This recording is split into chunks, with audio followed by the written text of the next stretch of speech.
pour vous, M. Mamadou Coulibaly.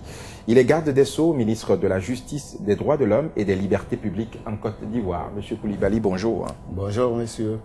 M. Coulibaly, nous allons parler avec vous de la sécurisation des actes de justice. Le gouvernement ivoirien a décidé de sécuriser désormais les actes de justice. Alors, en quoi consiste cette opération? Eh bien, merci de l'opportunité. Il s'agit pour le gouvernement ivoirien de faire en sorte que tout ce qui est produit par la justice confère à ceux qui les détiennent une sécurité et une confiance absolue.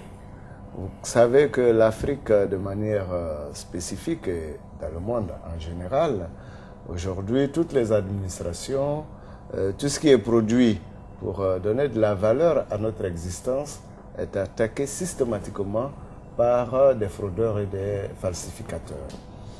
En Côte d'Ivoire, la question de l'état civil et de la justice a préoccupé le gouvernement, qui a donc instruit le ministre de la Justice que je suis de faire en sorte que nous tournions résolument la page sur les possibilités de fraude dont nous sommes très souvent l'objet.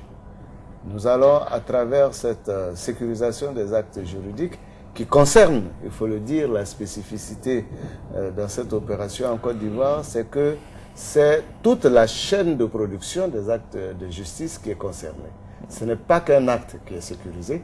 Quels sont les actes, justement? Eh bien, nous sécurisons tous les actes. Nous partons même des imprimés, des décisions qui seront rendues par les juges. Ce seront des imprimés sécurisés. Nous partons aux actes du casier judiciaire, du certificat de nationalité, le registre de commerce. En clair, tous ces actes qui ont un impact sur la vie des entreprises ou la vie des individus. Donc tous ces actes-là feront l'objet d'une sécurisation à travers une technologie de pointe qui fait qu'aujourd'hui, si vous prenez par exemple le certificat de nationalité que nous allons mettre en circulation dans les jours à venir, il n'a rien à envier à un billet de banque dans beaucoup de pays, avec toutes les mesures de sécurité que nous pouvons imaginer, qui sont fort nombreuses. Vous conviendrez avec moi que pour ne pas permettre aux fraudeurs d'aller plus vite que des raisons, nous ne pouvons pas les étaler dans le détail. Oui, mais est-ce à dire que vous reconnaissez que la Côte d'Ivoire est un pays où il y a beaucoup de fraude? La Côte d'Ivoire n'a pas la spécificité ou la particularité, en tout cas, de la fraude. La fraude est partout.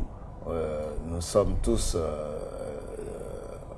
nous suivons tous l'actualité et vous savez que dans bien des pays, et souvent au plus haut niveau, se posent des questions d'état civil et donc des questions sur l'identité des personnes, la nationalité des personnes. Quand je dis au plus haut niveau, vous suivez mon regard. Oui, justement, on sait que cette question de nationalité a beaucoup perturbé la Côte d'Ivoire. Est-ce que cette raison justifie également cette opération? C'est peut-être un facteur qui a inhibé la réflexion. C'est certainement un facteur qui a permis aux autorités ivoiriennes d'accorder un intérêt plus élevé au sujet. Mais comme je vous le dis, la Côte d'Ivoire n'est pas le seul pays au monde où la fraude se produit. Partout au monde, même dans les plus grandes démocraties ou les pays les plus développés, des cas de fraude se produisent, généralement sur les passeports ou tout acte qui permet donc à un citoyen d'avoir un privilège. C'est inhérent à la nature humaine que de vouloir contourner les règles, soit pour aller à un bénéfice ou pour acquérir une jouissance. Vous avez dans tous les pays du monde donc des actes qui sont plus ou moins facilement fraudables que d'autres. Voilà. Alors, monsieur le ministre, si vous voulez lancer une telle opération, cela va impliquer certainement une augmentation des coûts pour accéder à ces documents. Alors, connaissant le niveau de vie des populations, est-ce que vous pouvez garantir qu'il n'y aura pas une augmentation des coûts de ces outils-là? C'était, si vous voulez, l'une des conditions pour nous pour donc accepter ou valider la réflexion concernant donc la sécurisation des actes de justice. À l'évidence, nous nous sommes engagés à ne pas augmenter le coût des actes. Il faut dire qu'en Côte d'Ivoire aujourd'hui, c'est un décret donc de 2013 qui régit les coûts des actes de justice en matière civile, commerciale et administrative. Et aujourd'hui, en théorie ou en principe, dans la loi, un certificat de nationalité, par exemple, coûte 2000 francs plus le thème fiscal de 500 francs. Mais à raison même de la pratique et de la coutume des populations, jusqu'à aujourd'hui, nos juridictions continuent de pratiquer l'ancien tarif qui est de 1500 francs avec le timbre fiscal. Donc, si nous produisons ces actes, évidemment, la valeur légale qui est fixée par décret ne va pas connaître de changement. Nous nous engageons à ce que cela n'ait pas d'impact tant sur les décisions de justice à retirer que sur les certificats, le registre du commerce. C'est le même coût qui va s'appliquer. Ici, il s'agit de jouer sur la loi de la quantité pour compenser donc les efforts financiers faits pour atteindre cette sécurisation. Nous allons évoluer dans cette discussion, mais restons toujours dans le domaine de la fraude. On sait que la Côte d'Ivoire est une plateforme où sévissent également les cybercriminels. Alors, dites-nous, qu'est-ce que le gouvernement ivoirien fait contre ce fléau? Je pense que vous devez également relever que de moins en moins, la Côte d'Ivoire donc est citée dans ce domaine de cybercriminalité. C'est un mauvais usage de l'intelligence des jeunes Ivoiriens qui, doués donc de la technologie, l'utilisent à mauvais escient. Le gouvernement a donc pris les dispositions en matière de sécurité en créant une direction qui trace les technologies et qui peut, à partir donc des dénonciations, remonter les filières pour anéantir toutes les bandes qui font donc de la cybercriminalité. Les résultats sont fort encourageants. Je me laisse dire que pour l'année 2014, ce sont presque 30 milliards de francs qui ont été sauvés grâce à l'action donc de la direction de l'informatique et de la technologie du ministère de la Sécurité. Donc, le gouvernement ivoirien a formé également des agents de police, des officiers de police qui, eux également, traquent ceux qui commettent de la cybercriminalité.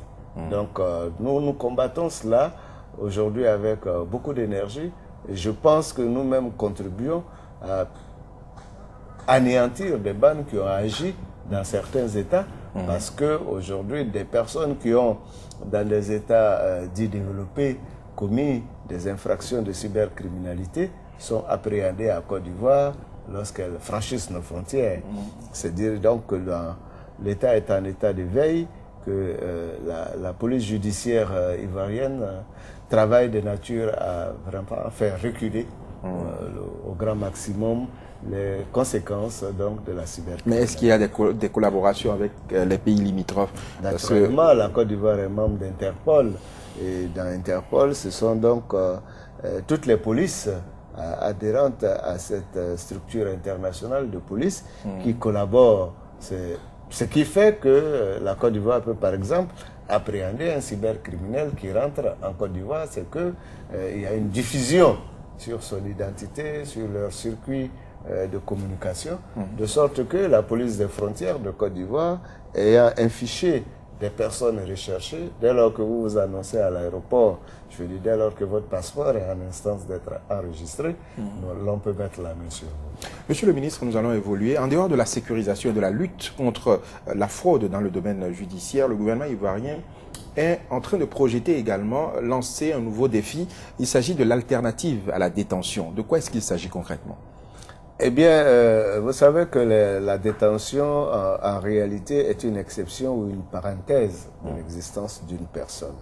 Le gouvernement ivoirien estime donc que cette parenthèse doit être meublée de façon efficace et utile.